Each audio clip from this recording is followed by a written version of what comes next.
I wanted to have a better life.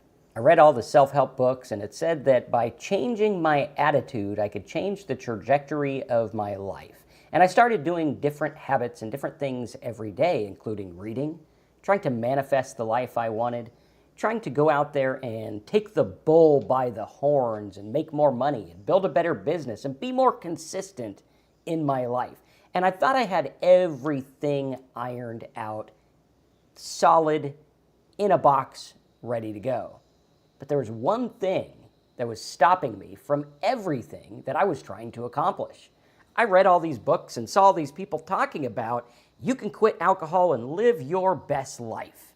You can go for the stars, and even if you miss, you'll land among the moon or something like that. Whatever that saying says. And I was going out there and trying to get the life I wanted, but nothing seemed to work. Sometimes I was able to even stop drinking for a small period of time. But the reason I actually quit drinking for good might shock you. And that's what we're going to talk about today. So, Terry, how you doing today? I'm doing well, Marcus. And I had when I was drinking, I had many reasons I wanted to stop, and they didn't end up being the actual real reason why I stopped. But I tell you, like most people with problems with alcohol, I had a lot of consequences. I had just about every one of those consequences that people talk about that have gotten sober or are trying to get sober. I had the legal problems, the relationship problems, the financial problems, the medical problems, all that stuff. And I kept drinking. And I wanted to stop. I wanted to stop because I was tired of the consequences. That was my biggest reason in the beginning. But it turned out that when that didn't keep me sober was those consequences. I had to find a bigger reason to get sober because the consequences kept happening. I had this built-in forgetter in my brain, and I'd think, that's not going to happen again. I just won't do that. I won't drive while drinking. I won't. I'll stop drinking earlier in the day so I don't have the relationship issues. I won't get into trouble with the law. Whatever it was, I justify why I can keep drinking, and that didn't get me sober. I kept drinking. I even got sober for a while, and then I started drinking again because I kind of stopped those consequences. So I thought I could drink again. And it just got worse and worse. So yeah, it was a tough thing. A lot of people that don't have problems with alcohol, they stop drinking as well, believe it or not. I mean, it's kind of news to me. I just I was a heavy drinker. I couldn't stop. I had to quit. But there's so many people that don't have issues with alcohol, and they make this decision to stop drinking. And there's a big reason for it. And for me, stopping drinking, I didn't really find out the real reason deep down why I really wanted to stop drinking until I was actually sober for a while. It's kind of weird to say it that way, but that's kind of the way it was. And for me, it was just it took working a sobriety program. It took starting to build a life that I didn't have to run from, one that I could enjoy most of the time, even with the bad things that happen. Bad things do happen in sobriety. And even with those things, being able to go through life sober, it just made such a big difference. It's a wonderful thing being sober. And there are so many benefits to being sober, and getting alcohol off of the table, out of my system, out of my world was a big factor, and that was probably the biggest factor. So how about you, Marcus? How was that? Yeah, I think it was interesting. When I first started to get sober, I was big into self-help and business, and I actually signed up for a business type program for business people that cost a bunch of money, and it was like an online Skype meeting or Zoom meeting or something like that. And it was with addiction recovery counselors. But what I found was all of this stuff out there was meant to keep you sober, right? So like going to AA, it was about keeping you sober. Going to other recovery stuff. It was about keeping you sober. All these things were about maintenance, but I wasn't able to maintain my sobriety, therefore they didn't work. And then I even turned to different courses and books and things that were online specifically for high achieving business people to get sober. And I thought that the key was in what they had. Obviously, these people were successful, so they probably knew how to get sober. But there wasn't exactly a correlation between the two things. I actually found that lots of business people in the same place, in the same boat I was in, were struggling with alcohol and they didn't know what to do. And it was difficult because, you know, in the business community, I wasn't like a lot of people that alcohol had ruined everything and they were out on the street. With Terry, same thing. You know, he was a successful chef for many years and he got sober, and it wasn't like he was out on the street, nothing to do, you know, where's my socks kind of thing. He was out there and he was pretty successful. And for people like us, it was difficult to admit we had a problem because from the outside in, it didn't look like it. Alcoholics were those degenerate people on the side of the road. And I wasn't on the side of the road yet, so I wasn't really like that. However, it did take me going through a mental hospital and realizing that I had completely lost my mind due to alcohol to finally be able to quit. To understand that, hey, wait a minute, this is doing something to me that all the self-help books and all the pull up by the bootstrap advice isn't going to help. Nothing worked. I was sitting there destitute, wondering why I couldn't quit drinking, even though I knew I wanted to. And I had therapists that said, oh, well, wanting to is most of the battle. If you want to get sober, you will. I wanted to get sober for over a year, and I couldn't get sober. Why? Is it because I was morally depraved, as lots of people say? Is it because I lacked willpower? Is it because I just didn't have my stuff together? What was it that was keeping me in the grips of alcoholism? Well, it was one thing and one thing alone. And I don't care how many expensive courses you sign up for and how many things you go through. If you are an alcoholic and alcohol is still on the table, you are going to struggle getting sober because alcohol is what is causing your problems in the first place. So once you realize that and you say, well, wait a minute. So all of the self-help, all the stuff that I've been trying to do is clouded and tainted by alcohol. So now if I get rid of the alcohol, I can do those other things. Like a lot of people want to get sober so they can have a better relationship with their kids, their wife, their husband, their family. Or they want to turn over a new leaf and be successful in their career or business or job.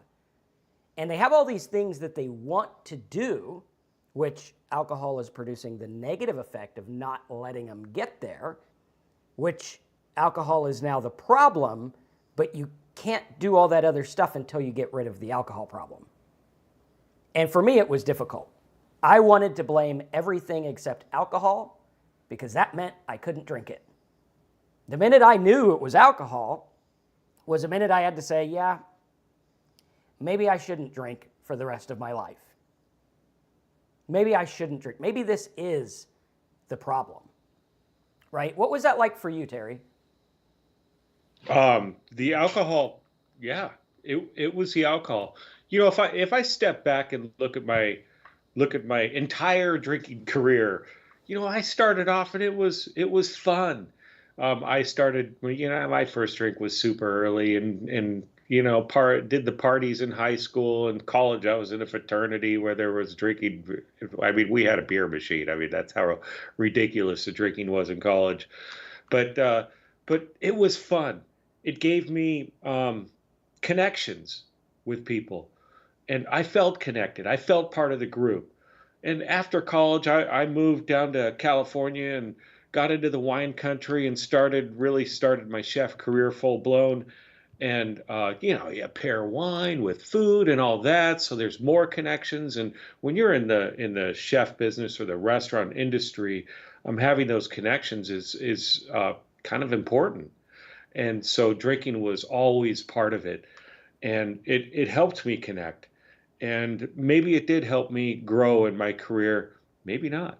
I don't know. At that point, was I drinking alcoholically? I don't think so. I was pretty heavy if you were to ask a doctor doctor and I told them exactly how many I had a week and all that, yeah, they'd probably say heavy drinker. But but I was moving along in my career and I was getting more and more successful. And as time went on, the drinking became heavier and heavier. And it started to affect me. I started to feel it the next day. Of course, I'd had those big parties and the hangovers in the, previous times, but this was starting to happen more regularly. I was starting to get some consequences. They just got worse and worse and worse. And as the alcohol got worse and worse, the alcohol intake got worse and worse, and that's what happened with me. Is it eventually got out of control, and then it was no longer helping me at all.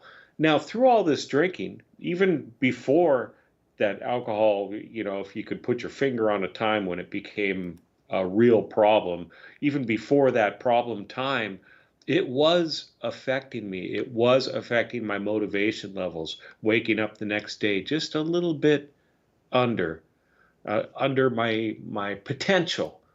And that's I hear that a lot, from people that are drinking, that have drinking problems, is they mention that other people said you have so much potential in your life.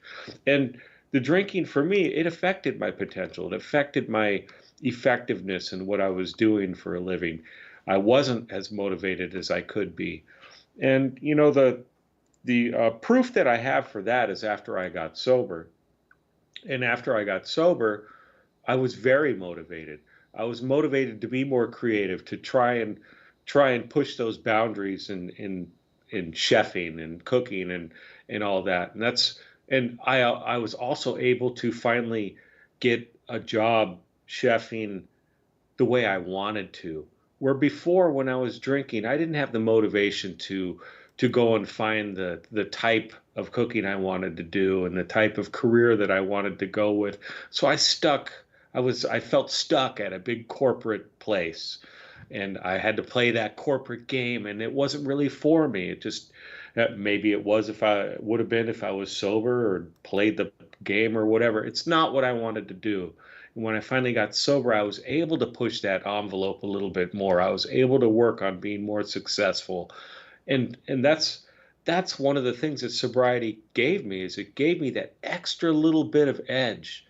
And if you have looked at any of the entrepreneurs that have stopped drinking, even ones without the alcohol problems, that's what they mention a lot. Is that even that one or two drinks the night before will affect them the next day.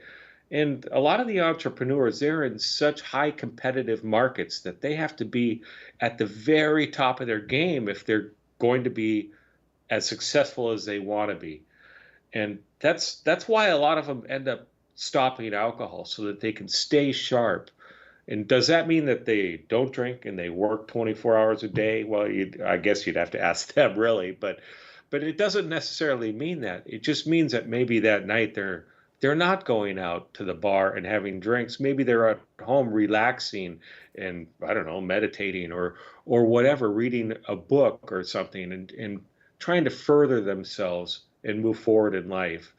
And for me in sobriety, that's what I'm able to do now is I'm able to take care of things in my life and try to move forward on a daily basis. And when I was drinking, I was definitely not moving forward. I was moving backward. Things got worse and worse for me, definitely. But the main reason is that it's why I quit drinking, and that was so that I could move forward in life and just get more out of it and enjoy life. The original reason was to stop the consequences. The pain was real. I'm sure many of you that have quit drinking or are struggling with alcohol right now can relate to that, the consequences. But I've worked with many people that have quit that didn't have a lot of those big consequences, but maybe they did have some little ones, but a lot of little ones, and they didn't like the way alcohol made them feel, so they decided that they needed to stop. And then every time that they went back and had another drink or a couple of drinks, they started to feel that way again. Alcohol affects us in every way possible as far as our bodies and our minds are concerned. It slows us down physically. Since I've stopped drinking, I'm actually, as you can see with the bikes in the background, I bicycle a lot. I'm stronger than I ever have been, and I'm getting old. It's amazing. It's amazing the benefits that sobriety can provide. But that's just the physical part. The mental part is incredible as well. I can have intelligent conversations.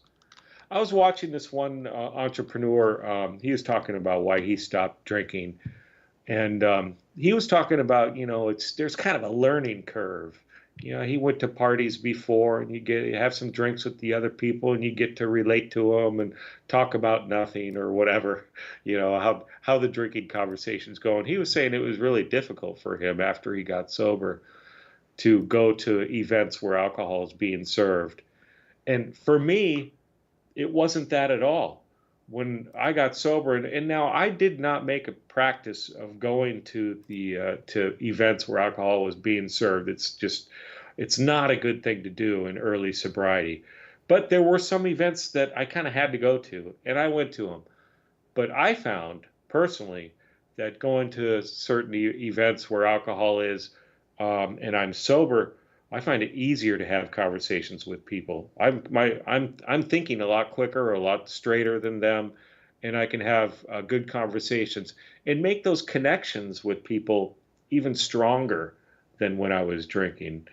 And that helps a lot going through life. It helps relationships with other people, and helps with family, and it can even help financially by making business connections that way. But there's so many benefits to being sober, and it's if you're having problems with alcohol, it's difficult to see it, and that's because alcohol has hijacked your mind, and it keeps telling you it's okay, or you need a drink to help you relax, or you want to have a drink to forget about whatever issue you have coming up, or hey, I accomplished this. Let's have a drink and celebrate. And really, what it's doing, at least what it was doing for me, is it was just pushing me further down that hole and not allowing me to grow. And man, I spent a long time not growing because of the alcohol. So it was a difficult thing to get over the alcohol. But remember, when you quit alcohol, definitely see a doctor because you have to detox safely.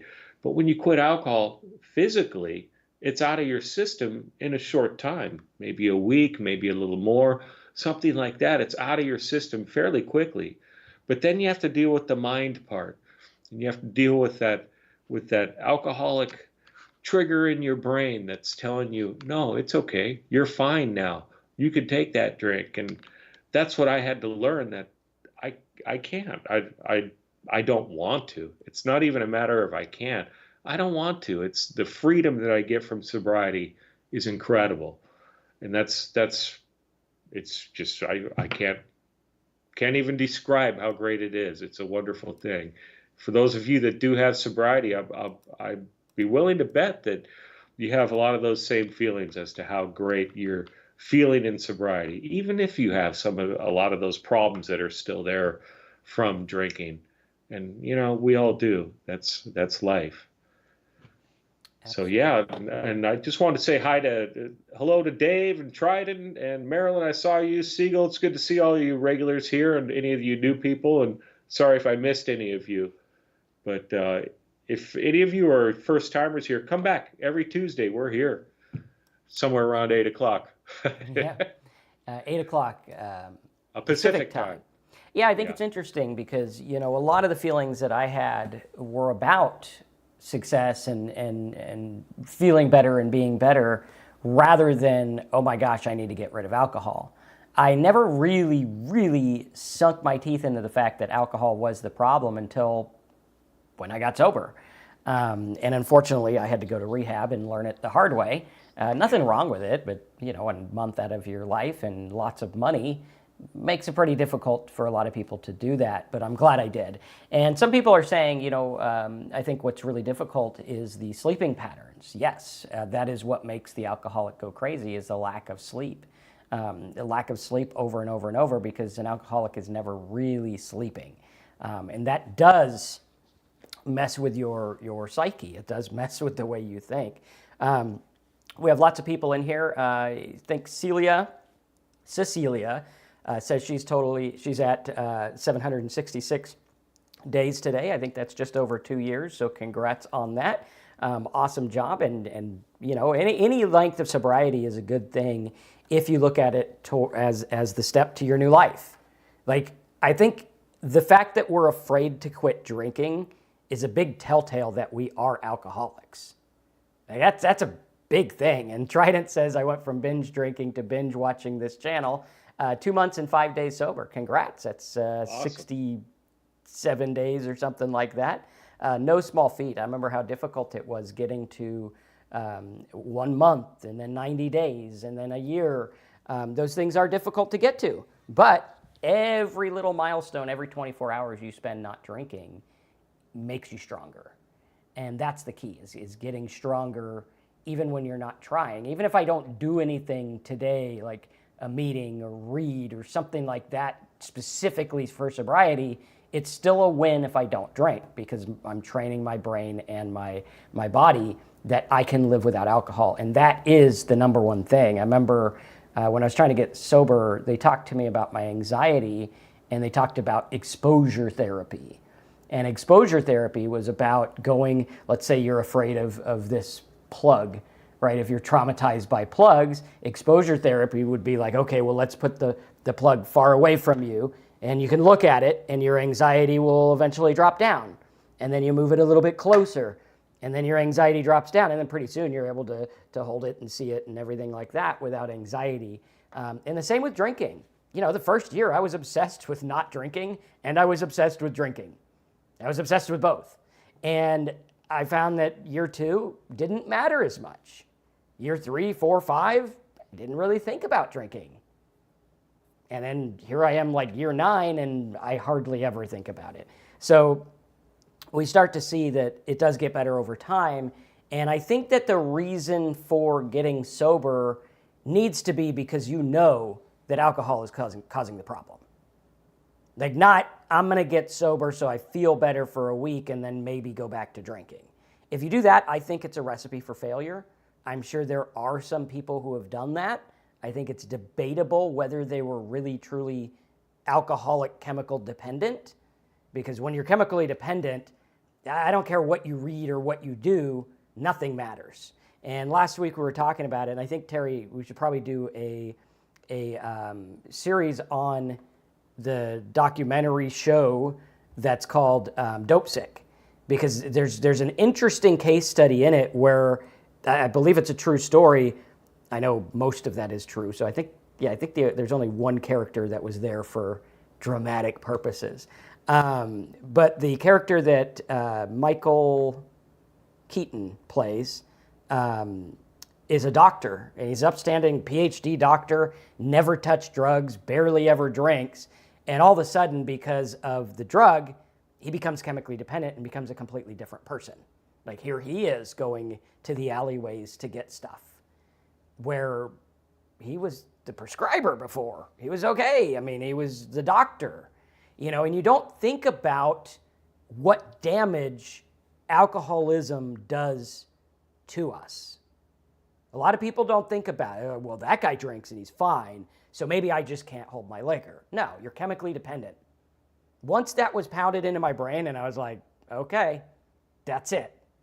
Now, do I know if 20 years after I'm sober, I'm still chemically dependent? Probably not. I'm probably not chemically dependent after 20 years of not having alcohol. Does that mean I can return to drinking? Probably not. Would I risk it? Over what? Over a drink that really doesn't even taste that great? Like, I know there's wine connoisseurs and stuff, but they've been out there and they've tested them, and they're like, okay, yeah, most fancy pants wine people can't tell the difference between a $2 bottle and a $2,000 bottle. fact. You know, you got to look at that and say, well, you know, have I been duped? And chances are probably. Like, I mean, I used to like whiskey and stuff, and now, you know, would it taste good? I don't know. Am I going to try it? No, because I don't want to risk activating chemical dependency. And I'm going to bet my life on the fact that I probably would get addicted again had I tried it. And it'd probably be the same. I mean, the track record shows. I know Terry's met a lot of people in recovery, and a lot of people go back out because they think, well, I've been sober long enough, I'm probably fine. And they come back raging worse than before.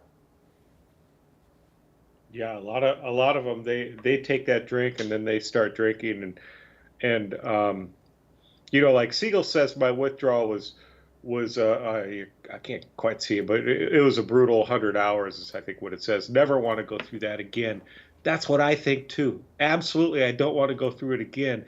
And what happens with a lot of people is they start drinking again something. Who knows what the trigger is or whether there was even a trigger. A lot of people they won't even be able to tell you why they took that drink and started drinking again.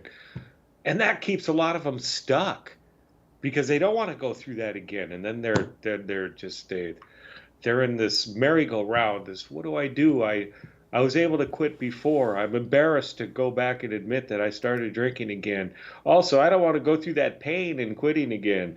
And yeah, it's a tough thing. And that's why staying sober does have to be in my mind. Does it dominate me? No, absolutely not. But not taking that drink does have to be a top priority. Staying sober has to be a top priority in my life. And I do understand that. Doesn't have to dominate, but it does have to take a priority. And that's important. And Tim had said, just a little bit different topic, but one of the hard things for me in sobriety has been to see alcohol continuing to damage family members' lives, trying to lead by example instead of practicing or preaching at them. And yeah, that's important. A lot of us that have trouble with alcohol, that may have gotten sober, have family, close friends, roommates, whatever, that are still drinking, and it's a difficult thing to deal with, and it's really hard to not preach at them and say, look what sobriety's done for me. But just leading by that example, showing them that you can live a sober life, and if you were anything like me, and they see the way you were versus the way you are now, they will see that, and maybe they'll get the message, maybe not. But that's about all you can really do, is just be that example and show people that you can live without alcohol. And that's what I've tried to do with people as well. As you probably realize, I try to talk to you guys from my experience as to what I've gone through, and that seems to help when I'm working with other people that are trying to get sober or trying to stay sober. It's just talking from my experience, and that's what you can do too. And in your journeys in sobriety, that's one of the best things you can do to help your sobriety, because you're going to remind yourself of some of the things that you need to do on a daily basis, or some of the things that you've done to stay sober, and help you get in that right frame of mind and that sober mindset that you need to try to maintain in sobriety so that you do stay sober. And that's what helps me a lot. Absolutely. So, yeah. Cool. Did you want to do the commercial? I have a nice fancy little screen up here where they can see the screen. But working on some fancy stuff here, so there we go. So Go for it. We have an online recovery program that can help you stay sober. We do highly recommend that if you're trying to get sober, you go to a doctor. That is the most important thing, because detoxing from alcohol is dangerous, and you need professional help with that. Our program is designed to help you change your mindset towards alcohol.